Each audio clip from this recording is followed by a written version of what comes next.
Yes, sir. Welcome back, peoples, to another podcast for United Soccer USA. I'm your host, your boy, the one and only Jermaine Johnson, man. Yes. Man, I am stoked, fired up right now. I'm so happy. Manchester United just put a whooping on Leeds. That game could have gone either way, to be honest to you, because we're very leaky at the back. I'm going to give credit where credit is due. The team did put in a good performance today. We won the game 6-2. But we still have to look at the fact that our defense, for some reason, we cannot defend set pieces.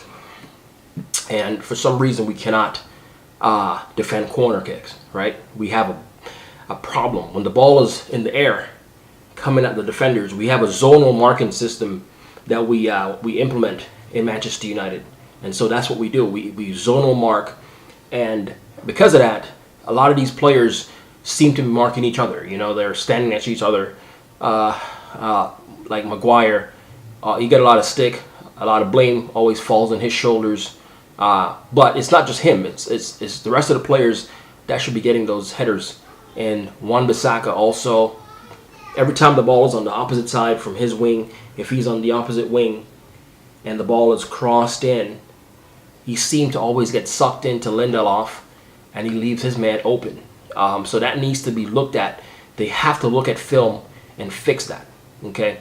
And Wan-Bissaka also, I'm concerned for him because some of the things that he does with his body, it's just not sustainable. Sometimes he's twisting and turning and, just sometimes he has a simple pass to make, and the way he passes the ball awkwardly, he can pick up a very nasty injury. So he needs to really simplify his game to preserve his career, to maybe add on another 5 or so years to his career. But I guess he's young, and when you're young, you think you're Superman, right? You can do anything you want. And so I think that's what's going on for him right now. But again, let's get back to the positivity here. Manchester United put in a good performance today. We won the game. Ollie, I gave him a lot of stick. I feel like he doesn't learn very well. He doesn't adapt. He doesn't make changes when he's supposed to and so on. But today, the way he set the team up, when I saw the lineup on Twitter, I was like, oh, Jesus. Dan James, McTominay in the team. I was like holding my head like, oh my God, bro. But luckily, we in the first couple minutes, I was actually late watching that game. I was upstairs. I ran downstairs because I usually watch a game downstairs versus like upstairs or whatever. And I turned on the television. I saw 2-0. And I was like, what? Usually we're down. I saw 2-0. I looked at the score again. I said, wait a minute. Close my eyes and look again. Because I thought we were down 2-0, which wouldn't be a surprise because usually we're always down like in the first 10 minutes of the game anyways. But no, it's we were actually leading the game. And I was like, wow. So today was a very shocking performance. Ole Gunnar Solskjaer set a team up for success today. And I have to give him credit because, like I said, I doubted him when I first saw the lineup on Twitter. All right, so let's move on now to the standings. So right now, because of that win, and I'm going real time here, because of that win, Manchester United, we've played 13 games. We still have a game in hand. We still haven't played Burnley yet, which is the game that we're missing. Okay, if we beat Burnley, and that game in hand that we have, technically we would have been in 29 points right now after 14 games, which is putting us second to Liverpool. And how interesting will it be if Manchester United can go on and consistently win their games, especially the home games. We've been very good on the road. We are one of the better teams on the road. For some reason, we just always win on the road. Okay, if we can go and have that same performance at home, and we put fear in our opponents at home, wow. With Ollie at the wheel, as they say, that would be whoa. We could possibly make some noises here, and we can definitely secure top 4, get ourselves back into the Champions League for next year, make some investments in the team, I think we definitely know the CDM and another center back. Even though we have two in the team right now with Bay and Twan Savy, but I don't know. Ollie doesn't trust those people. Doesn't trust those players. If you don't trust them, package them, get rid of them, and bring in the ones that you might trust. Whomever they may be. But we have to go on and kick on here and be consistent in this league. Okay.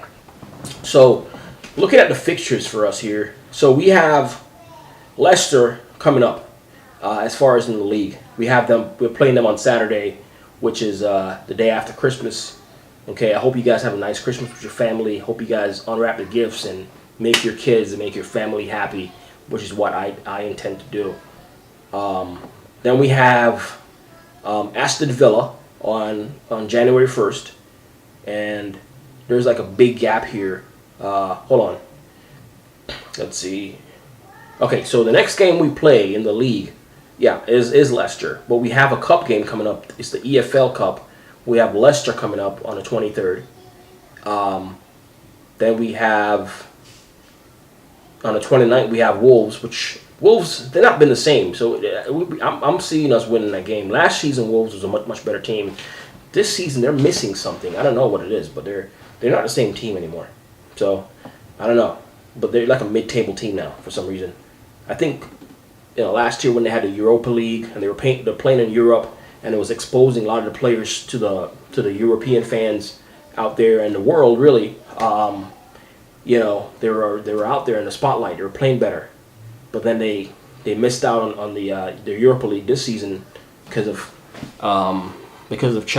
Arsenal winning the FA Cup, and they've just not been the same team. So they're missing something. But anyways, let's fast forward to all the way through here. Wow. If you look at the schedule here, Manchester United we can package together some wins. Also want to touch on Bruno Fernandes. What a signing that guy has been. He's a great player. He makes a lot of mistakes sometimes. Sometimes he could just make a simple pass. But he doesn't. But his game, his mindset is to constantly just make passes.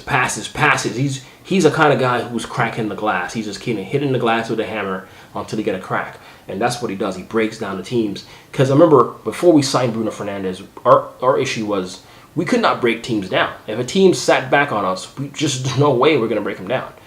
We might score 1 or 2 goals at the most. With Bruno and the team, we're always a threat to score. Okay? And so teams are very careful because Bruno will hit it over the top. He will do some kind of crazy pass and break through the defense and just carve you open. Kind of like knife going right through butter, right? So Bruno Fernandes has been a very good signing for us. And there's a stat that said since we signed Bruno Fernandes in January of 2019, we have the most points in the Premier League. Okay? So let that sink in for a second. Since we signed Bruno Fernandes, we have had the most points in the entire league. So if the league started when he came, we could have been the winners of the league, which is unbelievable. But he's an amazing player, and just that one player makes a big difference. Now, it's up to the owners to do the same thing in January and go out and get another key player that we can use. Okay? We need another Bruno Fernandes type signing. Okay? What position? I really do feel we should have a center forward. We have Cavani right now, but we need another guy that comes in January, similar to a Cavani. That can, we can rotate in the team and he can provide us goals. But he's quick also on the counterattack, which is the kind of style that we like to play. Okay? We like to hit teams on the break. When there's a turnover, we hit them on the break and we're going. These guys, between Rashford and Martial, these guys are going. But we also have to get a right winger. We need a consistent right winger that plays on the right wing, okay, that knows that role. Obviously, Sancho will not be sold in January. Dortmund is not going to do that. So we can forget about Sancho. And Sancho's had a kind of a drop off since last year, anyways. So I don't know if he's even worth buying anymore. But that's the kind of player that we need. Okay. So, but yeah. So again, good win today. Good performance. We're not going to get ahead of ourselves. Okay. We understand, in this league, we have to be even keeled. Okay. Not too high, not too low, just even keeled. It was a great win. 6-2. We now move on to our next opponent, which, as I said, we have a cup game coming up here. We have Everton coming up, which should be a very tough opponent because Everton, I was watching the game versus, I think, Arsenal, and they won. Speaking of Arsenal, oh my God, who is better? Is it Oli? Is it Arteta? Arsenal fans are going nuts right now. They cannot believe their team is are doing this badly in the league. Arsenal are in 15th place, if I'm not mistaken, right now. Yeah, Arsenal in 15th with 14 points after 14 games played. So equivalent, it's basically Arsenal getting a point per game, just only a point every game. That's their average, which, after 38 games, if they're getting 38 points per game, point a game, they'll have 38. Historically, you need 35 points to stay up in the Premier League. So, Arsenal fans, take a deep breath. I don't think your team will be relegated, okay? But they're not doing very well right now in the league. I'm not an Arsenal fan. I'm not an Arsenal hater either. I have a lot of friends who are Arsenal fans, and I watch a lot of Arsenal channels, AFTV, Troops, Gunners FC or something like that, I think it is. I watch these channels. I like watching how angry they get. These guys get so angry when they watch Arsenal, so it's just amazing to watch. But yeah, so they're doing very badly right now. But shifting gears, I'm so excited that we won the game today. Next game, I expect the team to be rotated out. Make some changes. Start Pogba. Start Cavani. I would start Van de Beek. Maybe a Juan Mata. Somebody like that to kind of shave and break teams down. Rotate the squad out a little bit. But thanks for watching, guys. I really appreciate it. I'm trying to grow this channel. Don't forget to like the channel, subscribe, and hit that notification bell. And leave a comment, even say hello. Leave me a comment, okay?